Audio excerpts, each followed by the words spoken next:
name is Stacey Hi. Yvonne. I'm with the CherryPicks, and this is such an interesting film. I'm always a big fan of a Bonnie and Clyde kind of moment when we have a Robin Hood-like heist, where it's like it's not necessarily rob the rich to give to the poor, but it's more of kind of an anti-establishment kind of middle finger thing. I know that you were inspired by the book by Philippe Genat, I believe it is, Yeah. who wrote Sulak, who wrote the biography. What was it specifically that you were like, not only do I enjoy this, but I need to put my vision onto it and give it out to the world. Because the world didn't know about that guy and he's been totally forgotten. I think that's the first Mm, thing. I didn't know about him. He was public number one enemy for years in France, and everybody loved him, and he was a poet and an anarchist. And he was saying he was apolitic, but everything he was doing was politics. He was not violent. He never had blood on his hands. That was really something he never wanted to have. Never used violence, and also treated women well. And we remember the bad ones. We always remember the bad gangsters, and we always remember those who didn't bring anything to the world except pain and tears and murders. So I mhm. was obsessed as a metaphysic and society question about like why are we forgetting the poets? Why it takes so long? And maybe platform changed that. Why it takes so long to do like biography or movies about people who inspired the world? He's a bad guy. It's not an apology of the crime, the movie, but um, he was more Arsène Lupin than Mérine, and I think he was disturbing the society because he was too free. And I think that's a real question that I wanted to ask myself, even on Today News and Today World, because because it's so hard to be free. There's something very interesting. I always kind of have this thing where I think that a lot of gangsters and a lot of criminals, a lot of them are just artists who haven't found an outlet that's going to be supportive of them. And it was kind of in full display in this movie where we know that Bruno is an artist and he has these huge imaginings, but they keep trying to kind of press him into this box. And it's a box that he's not willing to be in. He said, I could have been a police officer, I could have been a judge, but it didn't allow me to be who I am. Yeah. Tell me about how that inspires you personally, and especially given kind of today's climate where a lot of people feel unheard. How do you think this will kind of speak to them? I think it's also the judgment forever. I think it's also a movie who talks openly about the question about what's happening in prison. Um, what happens when you do something and then you have to pay for it the rest of your life instead of maybe Mm, using that time to learn, to understand, to be a better person, and then having a real redemption. And I think he was really obsessed about like the fact that in prison you became like even more wild and insane because you have no access to culture and no access to anything. And I don't know. I think tell me the question again. Sorry, the Kind last. of given today's climate, Oh yeah. what do you kind of want people to kind of take away, or maybe how would you feel that this kind of inspires people to find their own art in a way? No, I think the real question I'm asking myself now is more like where are the poets? Where are the Mhm. philosophers? Like where are all those smart people, smart brain who could be like very inspiring? They're not on TV anymore. On TV it's only hates and it's only like crazy psychopath who runs the world right now. And women needs to fight so hard, so much harder right now. When we're starting to start something, now we need to deal with craziness even more. And empathy disappeared from TV and from people's life. And then that's the most important things in humanity is when you have empathy. Otherwise, You cannot even talk about peace, and if there is no peace, there is no life.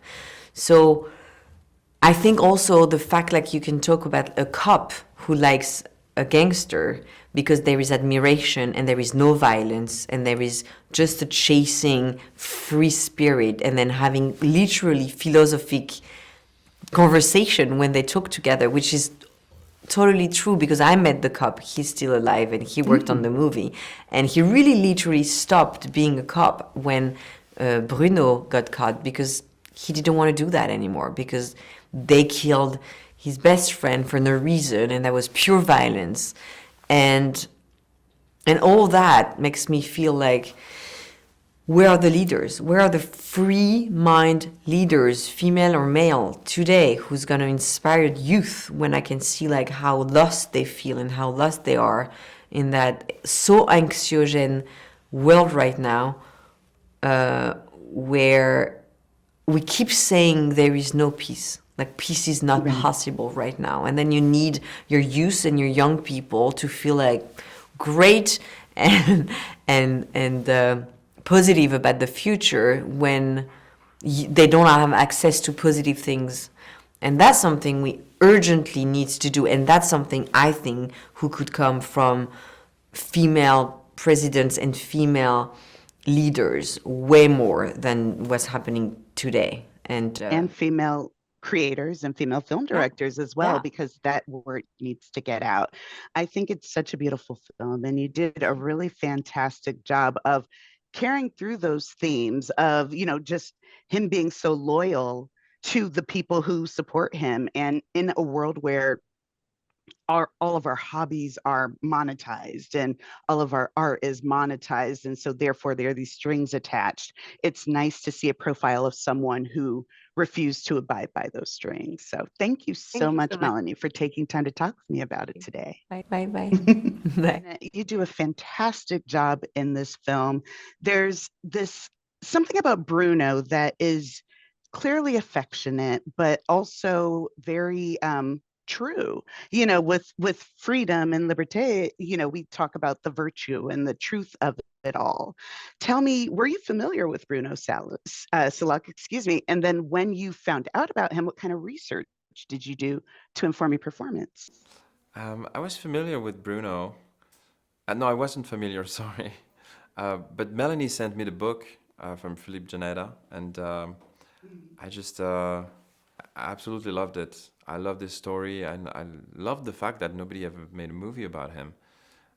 You know, you don't find stories like this nowadays. Everything have been shot or written or bought, and we were just very impatient to shoot it because we were like, this is gold.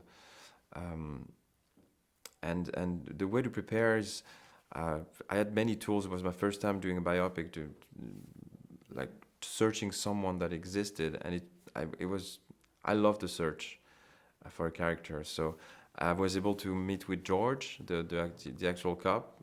He lives in Paris, and we had such a nice lunch, and he told me everything about everything, told me all the stories with like nostalgia in his eyes, gave me tapes of him and Bruno talking on the phone, and and writing, so I could hear his voice for the first time, which was for me very moving. And also he was writing in a journal called The Other Journal, where prisoners could write poems and stuff, and I connected to his poetry and his love for words, and the rest was just me making it a bit myself, you know. I didn't want to fall into just mimicking him, and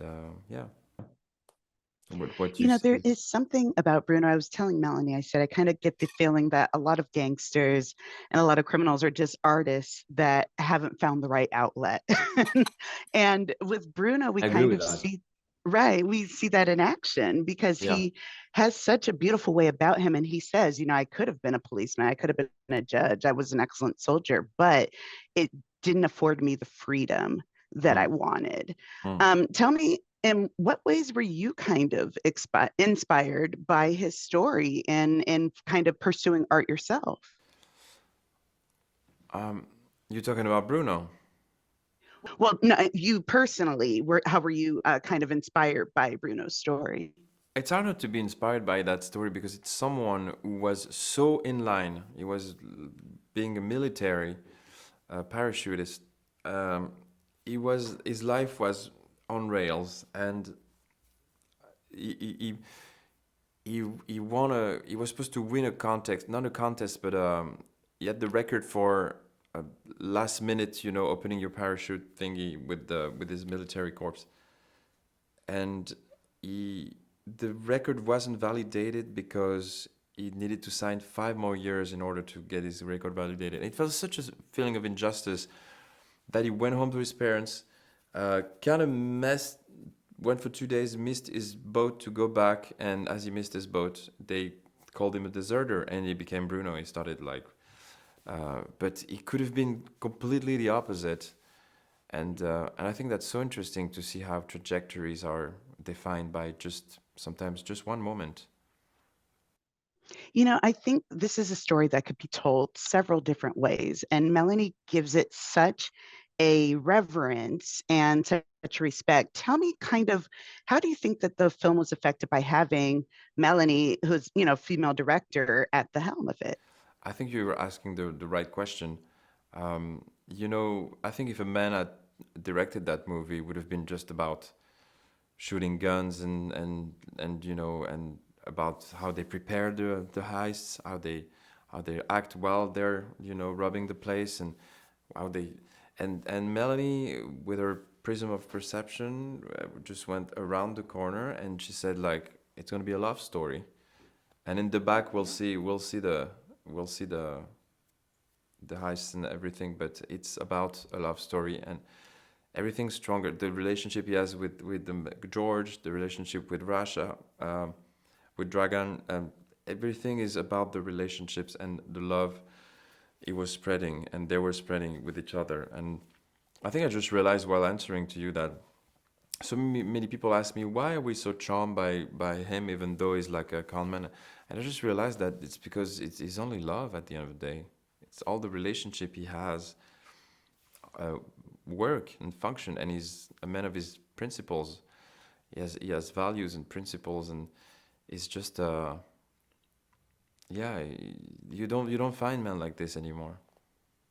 It's kind of romantic, kind of in the purest sense of the word. And Yeah. you do a fantastic job portraying it. Thank you so much for taking a little time to talk with us today about it. And I can't wait for more people to see the film. It really is lovely.